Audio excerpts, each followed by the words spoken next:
And now we are joined from Cairo by Al-Ahram Weekly managing editor Khaled Dawood. Thank you very much for joining us here on Q News.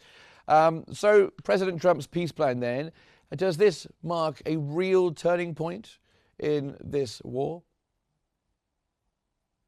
I think that's what the entire world hopes will be the case.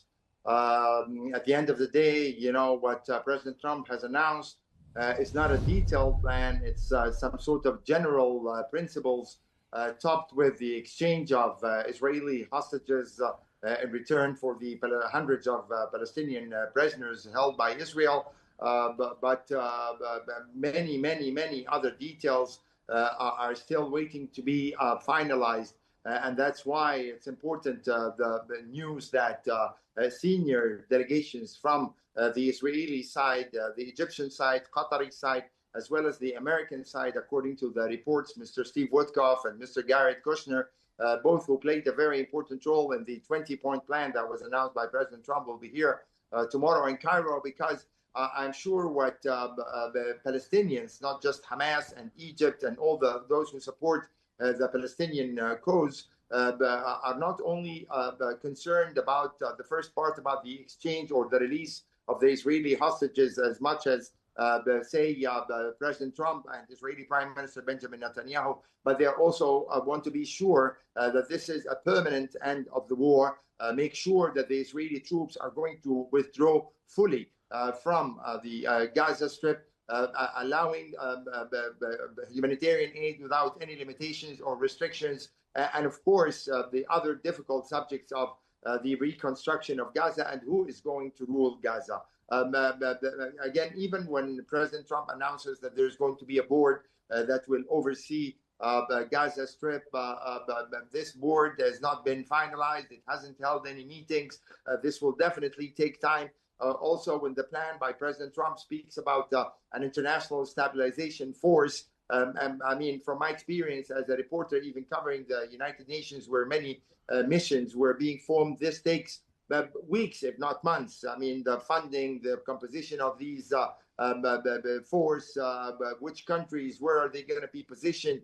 So, I mean, we still have a long way ahead of us. But at the same time, we also have a very extremist, bloodthirsty cabinet in Israel, led by Mr. Netanyahu, who sees the continuation, or as one said, forever war in the region and in Gaza, one way to assure his survival and to, go beyond, far beyond protecting Israel's security, or even taking revenge for the October 7 attacks, to establish itself as the superpower in the region among all the other countries. So that's why I'm saying it's pretty encouraging, if I have to be cautious, to be honest, Mark, judging by our experiences over the past 2 years. It's very encouraging that Trump has republished yesterday the statement that was issued by Hamas, and also the fact that he asked Israeli Prime Minister to immediately stop the attacks against Gaza City, which is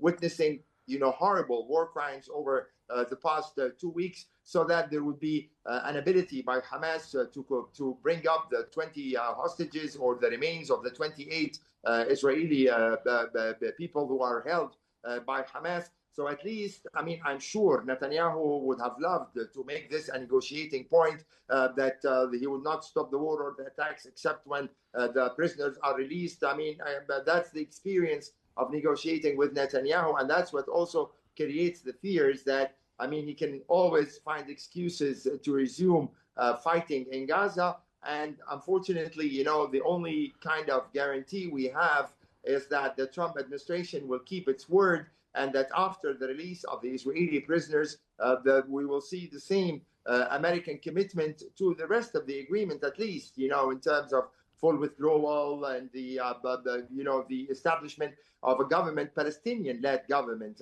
That's very important to note, which will run Gaza Strip in connection with the West Bank and the Palestinian Authority. That's why, there's a long way ahead, and Arab countries, Arab mediators, namely Egypt, Qatar, Jordan, Saudi Arabia, Turkey, of course, they have a big responsibility ahead of them to continue pushing the American administration to make sure that we are starting a process whereby the end result would be the establishment of an independent Palestinian state and not just the release of Israeli hostages. And that's, to be honest, my main fear, Mark. Then, I mean, again, the Trump plan is detailed and pretty long term, but on the short term, we've seen it happening before. As soon as the Israeli prisoners are released, Netanyahu goes back to war again or finds any excuse, especially on the issue of disarmament, which is also disarmament of Hamas, which is also a very difficult topic. I mean, it is. Well, let's go on to that. Let me just stop you for a second, because you've listed many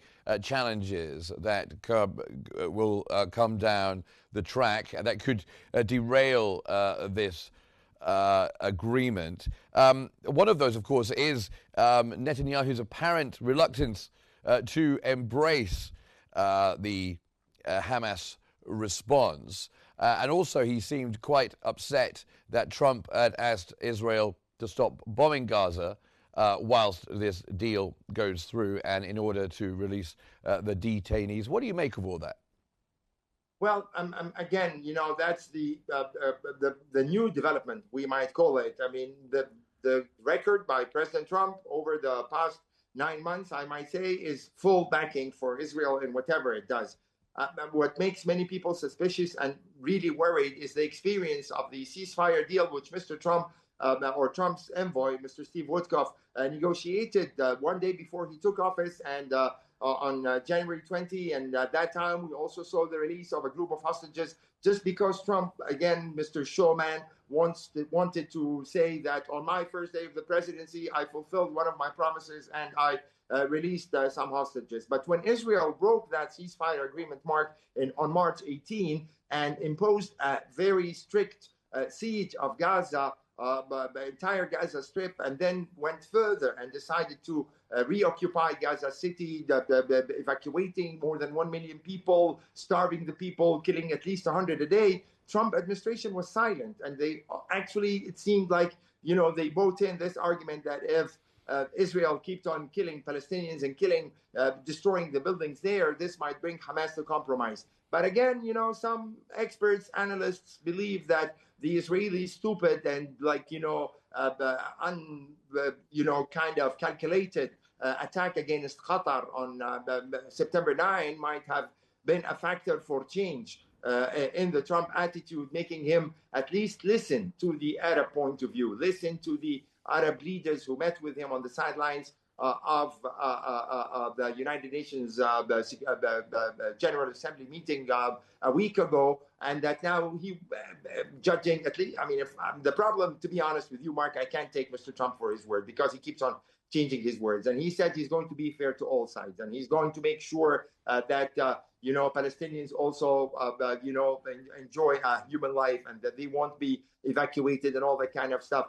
But judging by the strong relationship between Israel and the United States in general on the level of the establishment, and particularly within the Republican Party and Mr. Trump, I mean, we always have to be careful about what's going to happen and see the tricks that Netanyahu will come up with, first to maintain security control over Gaza, and also to maintain the right to strike Gaza whenever he wants. Okay, well, thank you very much. I think you're right. I mean, this could turn out to be a momentous day, but you're definitely right to be, if not cautiously optimistic, cautiously hopeful. Thank you very much. Khaled Dawood joining us from Cairo, Al-Ahram Weekly managing editor. Thank you very much indeed. It remains to be seen what will happen, but we'll keep you up to date right here on Q News.